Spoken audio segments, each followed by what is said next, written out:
Informasi lainnya saudara, antrean panjang truk sampah terjadi di TPA Sampah Cikolotok, Purwakarta, Jawa Barat. Antrean terjadi akibat rusaknya sejumlah alat berat untuk membongkar sampah. Beginilah suasana antrean armada pengangkut sampah di TPA Sampah Cikolotok, Desa Margasari, Kecamatan Pasawahan, Kabupaten Purwakarta. Antrean ini sudah terjadi sejak sekitar 1 pekan terakhir, lantaran sejumlah alat berat untuk membongkar sampah di TPA Sampah mengalami kerusakan. Kondisi ini dikeluhkan para sopir truk pengangkut sampah. Selain harus mengantri berjam-jam, mereka juga hanya bisa membuang sampah 1 kali dalam sehari.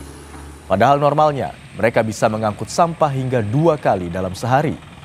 Dinas Lingkungan Hidup Kabupaten Purwakarta menyatakan sudah meminta Pemda untuk mengganti alat berat yang baru, namun masih diproses.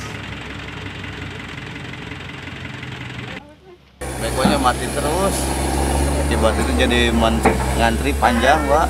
Sejak kapan ngantri? Udah seminggu yang lalu sih, Pak.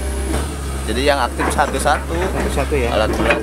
Jadi nggak ada tempat untuk buang sampahnya ya? Iya, jadi susah untuk bongkar karena alat beratnya nggak ada. Sebenarnya kalau alat di lokasi itu ada, cuman ada beberapa yang emang udah usang, udah rusak, perlu untuk di-upgrade karena satu alat itu tidak cukup untuk memenuhi sekitar 250 ton sampah per hari itu kita kesusahan.